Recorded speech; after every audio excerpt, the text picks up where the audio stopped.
Phenol, ये है phenol. तो ये फेनॉल को क्या करेंगे पहले, alkaline solution. It is an excellent example of electrophilic substitution reaction on combination of alkaline phenoxide salt. तो फेनॉल को अल्कलाइन मीडियम में रखेंगे तो क्या होगा, दिखाया जाना मैंने क्या फेनॉल थोड़ा एसिडिक नेचर होता है, तो माइनस के प्लस पोटेशियम फेनोक्साइड पैदा हुआ, पोटेशियम फेनोक्साइड पैदा हुआ। तो यहाँ क्या होगा, यहाँ हम लोग क्या करेंगे, बेंजीन डायजोनियम क्लोराइड, नाम तो सुना ही होगा, कहाँ पढ़ाई किया था बेंजीन डायजोनियम क्लोराइड,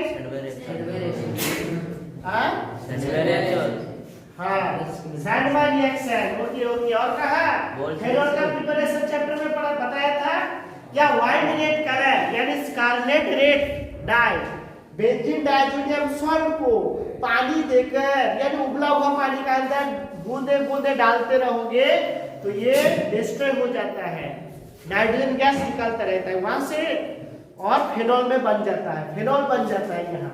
तो ऐसे ही देखो white red colour benzene diazonium chloride ले लिया भाई, बेंजीन डायजोनियम क्लोराइड ले लिया और बूंदे, एक बूंदे दो बूंदे करके डालता रहूंगा। टेम्परेचर कितना है 0 to 5 डिग्री सेल्सियस टेम्परेचर में ऐसे डालता रहूंगा तो क्या होगा, कपलिंग हो जाता है। किसका कपलिंग, एक वीक इलेक्ट्रोफाइल, ये है वीक इलेक्ट्रोफाइल, वीक, ये नाइट्रोजन पॉजिटिवली चार्ज्ड है, क्या ढूंढ रहा है, डेफिनेटली न्यूक्लियोफाइल को ढूंढेगा, ये न्यूक्लियोफाइल है पॉजिटिव चार्ज को ढूंढेगा, तो ये है वीक न्यूक्लियोफाइल, ये है वीक न्यूक्लियोफाइल, वीक न्यूक्लियोफाइल, और ये है वीक इलेक्ट्रोफाइल, इलेक्ट्रोफाइल। मैंने उस दिन पहले एक थ्योरी बताया था, वो है soft hard acid base combination, soft hard acid base theory.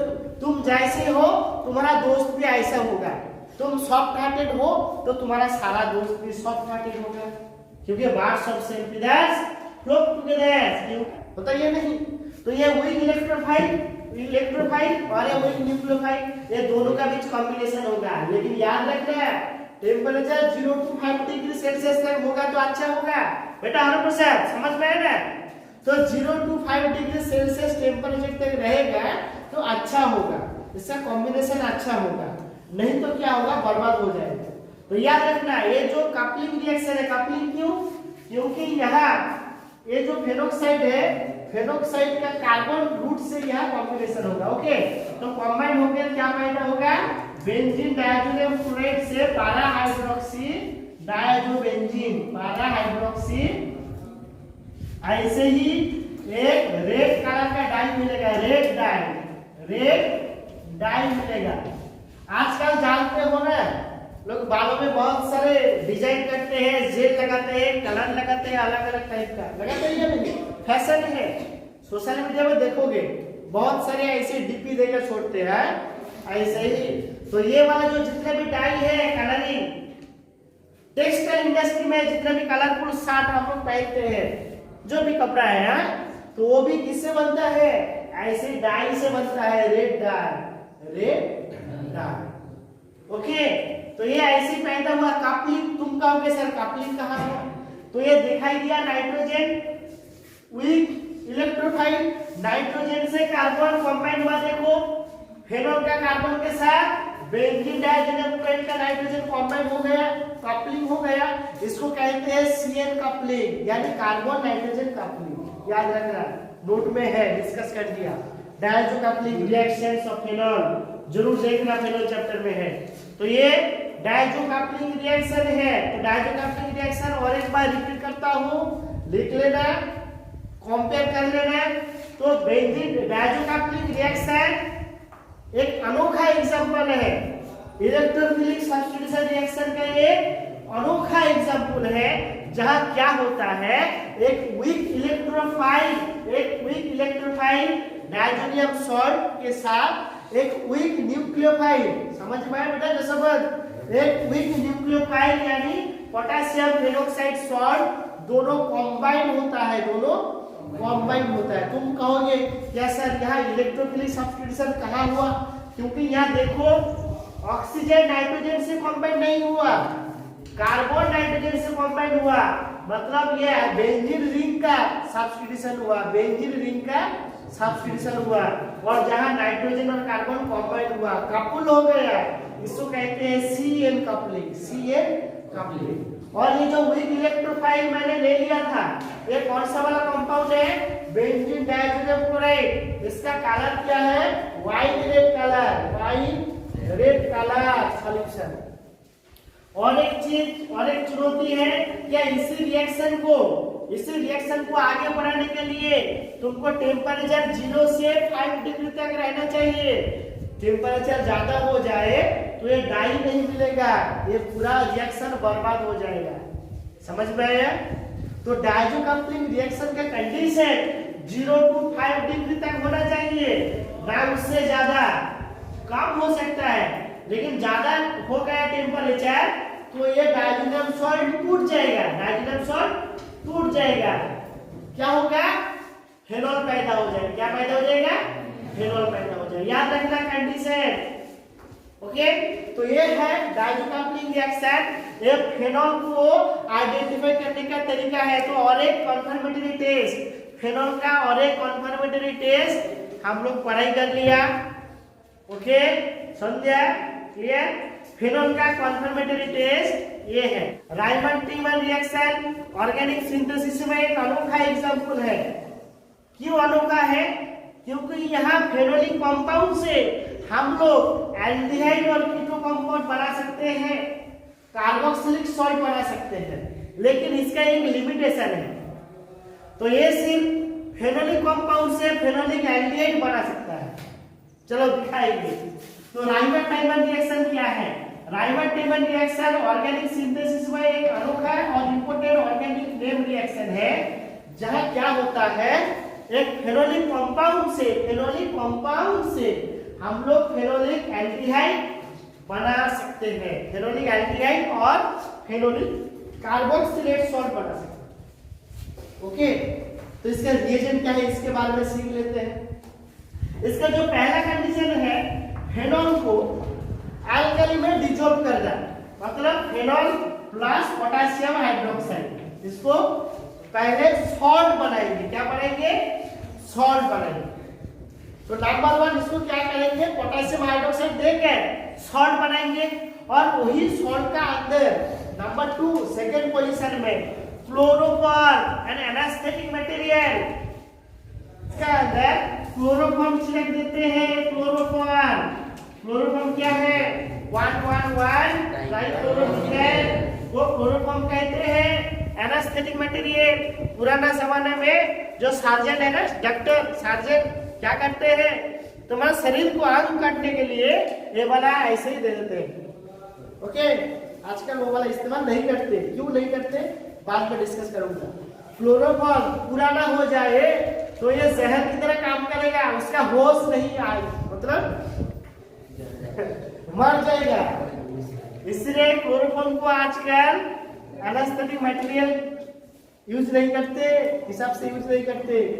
Okay, क्योंकि क्लोरोफॉर्म पुराना हो जाए तो फॉस्फेट पैदा होता है, यहाँ में कांटेक्ट में रहे, और ये क्लोरोफॉर्म के साथ साथ फॉस्फेट लेते हैं और इंसान मर जाते हैं। तुम लोग हीट करूंगा, पूरा हीट करूंगा तो क्या हो जाएगा? ऑर्थो हाइड्रोक्सी बेंजाल्डिहाइड पैदा होगा। क्या पैदा होगा? ऑर्थो हाइड्रोक्सी बेंजाल्डिहाइड पैदा होगा। और इसी रिएक्शन को कहते हैं Rymer-timer reaction. Rymer-timer reaction. Okay, definition लिखोगे, लिख सकते हो, लिखोगे? चलो तो लिखो। Rymer-timer reaction is one of the essential organic name reaction in organic synthesis, in organic chemistry, in organic synthetic chemistry. Raimar-Taiman reaction is the one of the essential name reaction. Essential name reaction in organic synthetic chemistry. Organic synthetic chemistry, which exclusively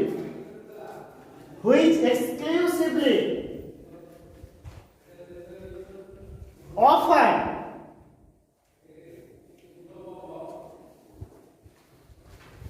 phenolic aldehydes, phenolic aldehydes, phenolic aldehydes on treatment with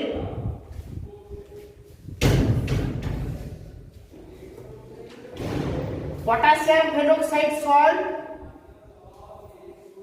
potassium phenoxide salt and chloroform and anesthetic material, chloroform and anesthetic material,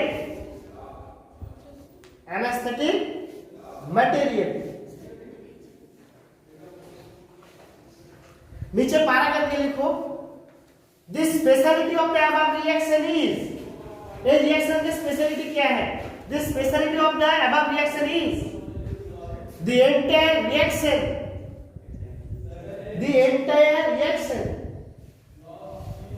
progressed, the entire reaction is progressed,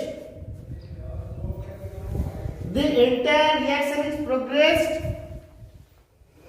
through carbon intermediate formation, carbon intermediate होकर ये reaction develop होता है। Carbon intermediate दिखाओ क्या इसका mechanism, दिखाऊंगा कैसे होता है। चलो अच्छा हुआ दिखाएंगे। तो लिख लिया पहले। तो ये कार्बन इंटरमीडिएट से होता है which is more reactive and less reactive. Also an example of, देखो also an example of chemoselection, मतलब एक स्पेसिफिक जगह में रिएक्शन होगा, दूसरी जगह नहीं, स्पेसिफिक जगह पर रिएक्शन होगा। चलो इसका मैकेनिज्म पढ़ लेते हैं, बहुत इंटरेस्टिंग है। ये है अल्फा हाइड्रोक्सी बेंजाल्डिहाइड यानी सैलिसल्डिहाइड। सभी इसको कंबाइन करें तो पहले हुआ ये वाला फेनोक्साइड माइनस, और इसके साथ साथ क्लोरोफॉर्म को दिखाएंगे। क्लोरोफॉर्म का हालत क्या होता है देखो, ये बहुत इंटरेस्टिंग है। फेनोल का हाल जैसी है उससे हाल बहुत बुरा है क्लोरोफॉर्म का। अच्छा देखो तो क्लोरोफॉर्म का स्ट्रक्चर sp3 हाइब्रिडाइज्ड कंपाउंड है ना। Chloroform is an sp3 hybridized compound, लेकिन ये जो sp3 हाइब्रिडाइज्ड कार्बन सेंटर है यहाँ तीन बड़े बड़े ग्रुप जुड़े हैं, जुड़े हैं। कौन है? Greenish yellow colour chlorine gas का एटम हैलोजन फैमिली का दूसरा मेंबर है जिसका भूख नहीं मिटता, जिसका इलेक्ट्रॉन भूख कभी भी नहीं मिटता। और ऐसे उसका क्या असर पड़ रहा है देखो, एक कार्बन के साथ होता है ना। क्या तुम्हारा घर में ऐसे कोई दोस्त आ जाए, 3-4 दोस्त जिनका आने का मंजूर नहीं है, तुम उम्मीद भी कभी भी नहीं करते भाई मेरा घर मत आ, क्यों? खाते हैं, बहुत खाते हैं, क्या करोगे? तुम्हारा ऐसे कुछ दोस्त है जो ज्यादा खाते हैं तो तुम क्या करोगे? विनती करता हूं भाई, हाथ जोड़ता हूं, मेरे घर मत आ, कोई दूसरे घर चले गए। ओके, लेकिन क्या हुआ, अचानक तुम्हारा घर में आ गए और तुम्हारा पेरेंट को कहे अंकल आज आपका घर में खाना खाऊंगा। तुमको तो नहीं पता था, लेकिन तुमको क्या पता, ये तुम्हारा दोस्त कम है, ज्यादा राक्षस है, मतलब ये तुमको भूखा मार डालेगा, भूखा मार डालेगा। चलो दिखाऊंगा ऐसे कहा है। तो ये हैलोजन फैमिली का जो second member electron withdrawing chlorine electron का भूखा है, इलेक्ट्रॉन विथड्रॉ करते हैं। कहां से? कार्बन से इलेक्ट्रॉन विथड्रॉ करते हैं। तो कार्बन बेचारा क्या करेगा? उसका कोई चारा नहीं है, उसका और कोई चारा नहीं है। वो क्या करते हैं? हाइड्रोजन को छोड़ देते हैं। sp3 हाइब्रिडाइज्ड क्लोरोफॉर्म में क्या होता है? 3 क्लोरीन इलेक्ट्रॉन को खींच लेते हैं। ओके, और फिर क्या होगा? कार्बन के पास इलेक्ट्रॉन नहीं है तो क्या करेगा? कार्बन हाइड्रोजन को छोड़ देते हैं, पॉजिटिव चार्ज हो गया। यानी अल्कलाइन मीडियम में भी, ये भी अल्कलाइन मीडियम में भी क्या होगा? CCl3 माइनस हो गया। ओके, तो जब तीन दोस्त घर में आकर सारे खाना खा लिया तो तुम क्या कहोगे? तुम्हारा फ्रेंड क्या कहेगा? बेटा और एक तुम रह जा, कहोगे क्या? बाहर में कहोगे, लेकिन अंदर में बेटा चले जाएगा। मेरा बेटा भी भूखा है, घर छोड़ के चले गए, हाइड्रोजन घर छोड़ के चले गए। तो अल्टीमेटली यहाँ क्या होगा? अब फिर भी ऐसा होता है जब भरपेट खाना मिल जाता है तो रहेगा क्या? चलो घर चले जाएंगे, क्या सोचेगा? नहीं तो क्या होगा? दोस्त के घर में सब खाना खा लिया और 2 दिन रह जाऊंगा तो क्या सोचेगा? ऐसे होता है ना थोड़ा। तो क्या होगा बाद में? ये CCl3 माइनस हो गया ना, यहाँ से क्लोरीन माइनस बाहर निकल जाएगा, Cl माइनस, और पैदा हो गया CCl। अच्छा इस तरफ मैं ऊपर लिखूंगा, ये वाला हटा देता हूँ। समझ में आया सबको? हेलो, समझ में आया? तो पहला क्या हुआ देखो, एक तरफ फेनॉल फेनोक्साइड बन गया, एक तरफ फेनॉल फेनोक्साइड बन गया, एक तरफ फेनॉल फेनोक्साइड बन गया, और दूसरी तरफ क्लोरोफॉर्म। पहला उसको प्रोटॉन को हरा दिया, खो दिया, प्रोटॉन को खो दिया। क्यों खो दिया? क्योंकि 3 क्लोरीन खतरनाक इलेक्ट्रॉन विथड्रॉइंग है, इसका इलेक्ट्रॉन ग्रुप कभी भी नहीं मिटता, सारा इलेक्ट्रॉन खा लिया कार्बन के पास। तो कार्बन के पास और कोई चारा नहीं है, हाइड्रोजन को छोड़ देते हैं, यानी CCl3 माइनस। लेकिन तुम लोग जानते हो कार्बन का सब कुछ पसंद है, लेकिन ये लेस इलेक्ट्रोनेगेटिव होने के नाते ये नेगेटिव चार्ज टॉलरेट नहीं कर पाएगा। Carbon less electronegative carbon element है, कार्बन लेस इलेक्ट्रोनेगेटिव एलिमेंट है, तो ये माइनस चार्ज कैसे सहेगा? छोड़ना पड़ेगा। तो अल्टीमेटली यहाँ से क्या होता है? CCl2, एक क्लोरीन माइनस यहाँ से हट गया और पैदा हुआ ये वाला रिएक्टिव इंटरमीडिएट। रिएक्टिव इंटरमीडिएट इसको कहते हैं कार्बीन, डाइक्लोरो कार्बीन कहते हैं। क्या कहते हैं? Dichloro carbene. ये लेस सिलेक्टिव है, मोर रिएक्टिव है। More reactive, less selective. तो अचानक जो मिलेगा वो क्या करेगा? अटैक करेगा वही। तो इसको नजदीक में मिला फेनोक्साइड, इसको नजदीक में कौन मिला? फेनोक्साइड माइनस डबल बॉन्ड, तो ये वाला इलेक्ट्रॉन यहाँ घुस जाएगा। समझ में आया? ये तो खाली है, डाइक्लोरो कार्बन का एक ऑर्बिटल खाली है, तो कार्बन का पाई इलेक्ट्रॉन यहाँ घुस जाएगा। ओके, तो क्या होगा बाद में? यहाँ दिखाई दे रहा हो, लिखूंगा यहाँ। तो फिर क्या होगा? यहाँ CCl2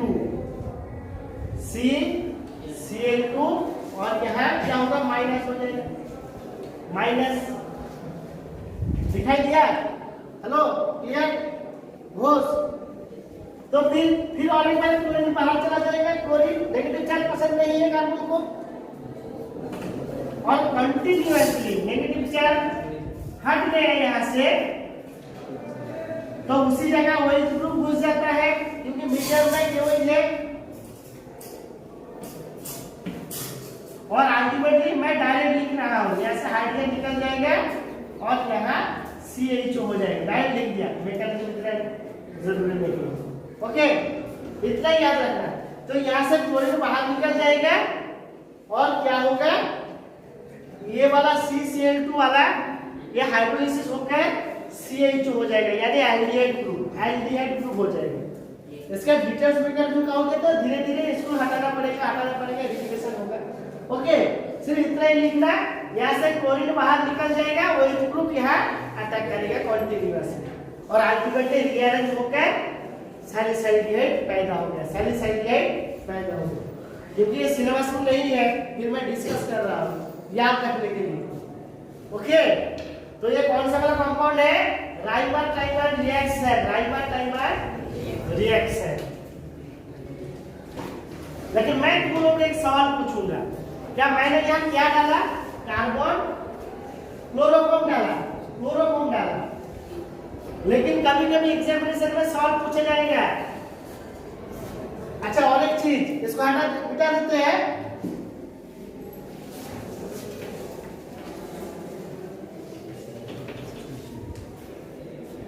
तो ये वाला रिएक्शन, ये वाला phenolic OH phenol compound potassium hydroxide और सोडियम हाइड्रोक्साइड जो भी हो, ओके, पोटेशियम हाइड्रोक्साइड और सोडियम हाइड्रोक्साइड।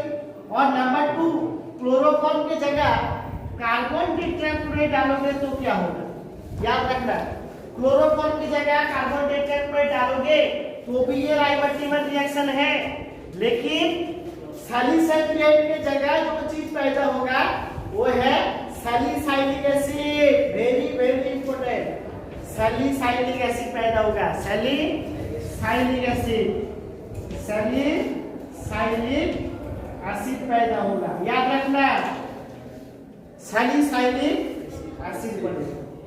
तो ये भी राइबोसोमल रिएक्शन है, ओके। मैं दूसरी जगह लिख रहा हूं, ऐसे क्वेश्चन पूछा जाता है। एक KOH, अल्कोहलिक KOH भी दे सकते हो, एक्वस KOH भी दे सकते हो, दोनों में चलेगा। और क्लोरोफॉर्म, तो क्लोरोफॉर्म देकर, लेकिन बेटा हीट देना, थोड़ा हीट डालोगे तो अच्छा होगा। और क्या होगा, यहाँ एक एल्डिहाइड पैदा हुआ और दूसरी जगह उसका एसिड पैदा हुआ, ये है सैलिसाइल्डिहाइड, सैलिसाइल्डिहाइड, और ये है सैलिसाइलिक एसिड। दोनों ही राइबोसोमल रिएक्शन है, दोनों ही राइबोसोमल रिएक्शन, ओके, क्लियर। तो देखो मैंने जो भी पढ़ाया आज, diazo coupling reaction, ribosomal reaction, identification test of phenol, कौन सा वाला, chemical distinction between phenol and ethyl alcohol, ये सब सिलेक्शन का अंदर है, आने का संभावना है, ओके, हो गया। ये था राइबोसोमल रिएक्शन का कहानी। Alkaline salt of phenol, alkaline salt of phenol is treated with solid carbon dioxide, तो फेनॉल को potassium hydroxide, concentrated potassium hydroxide देकर क्या करेंगे, नंबर 2 में क्या डालते रहेंगे हम लोग, यहाँ क्या डालेंगे, बोलो, सॉलिड कार्बन डाइऑक्साइड यानी ड्राई आइस, सॉलिड CO2 और यानी ड्राई आइस, जानते हो ना, आइसक्रीम, ड्राई आइस डालेंगे तो क्या हो जाता है, यहाँ ये phenol compound converted to potassium orthohydroxy benzoic acid और सैलिसाइलिक एसिड और एसिडिफिकेशन, यानी नंबर 3 स्टेप में तुमको एसिडिफाई करना है तो सैलिसाइलिक एसिड मिलेगा। सैलिसाइलिक एसिड जानते हो, वॉलिनी, कभी भी दर्द लग गया, ओके, चोट पहुंचा तो क्या होगा, तो आप क्या करते हैं, उसका अंदर वॉलिन स्प्रे करते हैं, मूव लगा देते हैं, उसका अंदर ये वाला मटेरियल है ऑर्थोहाइड्रोक्सी बेंजोइक एसिड का सॉल्ट, मिथाइल सैलिसाइलेट, कभी-कभी सैलिसाइलिक एसिड भी डालता रहा, तो ये है ऑर्थोहाइड्रोक्सी बेंजोइक एसिड यानी सैलिसाइलिक एसिड, सैलिसाइलिक एसिड। तो तुम लोग कहोगे क्या सर ये KKR कैसे आया, ऑलवेज पोटेशियम रिएक्शन, मतलब यहाँ KKR, याद रखोगे तो अच्छा। कोलवेज का K मतलब तुमको कोलवेज रिएक्शन हेडलाइन में पूछा गया, एक क्वेश्चन पेपर में पूछा कोलवेज रिएक्शन क्या है, तो पहले कोलवेज लिख लोगे, यानी कोल मतलब कोलकाता का कोल, ओके, और फिर KOH कहो पोटेशियम हाइड्रोक्साइड, तो दोनों के आ गए के, और ये रिएक्शन का आ, एक्चुअली के रिएक्शन है, याद रखने के लिए मैंने कहा, या कोलवेज सिंथेसिस रिएक्शन, कोलवेज का कोल यानी कोलकाता का कोल, फिर कहो KOH पोटेशियम हाइड्रोक्साइड के उसका रिएक्शन, मतलब रिएजेंट कभी भी भूल नहीं पाओगे। कोलवेज रिएक्शन कहा मतलब पोटेशियम हाइड्रोक्साइड डालोगे तब ये सैलिसाइलिक एसिड मिलेगा, लेकिन सोडियम हाइड्रोक्साइड डालोगे तो पारा पोजीशन में चला जाएगा, तब एक KKR रिएक्शन नहीं, मतलब उसी हिसाब से नहीं, इसी को KKR मतलब कोलवेज रिएक्शन कहते हैं, याद रखने के लिए। तो ठीक है बेटा, आज के लिए इतना ही। Thank you for your active participation and above all your great patience and your dedication to attend the lecture. Have a nice day. Thank you. Next time we'll see you.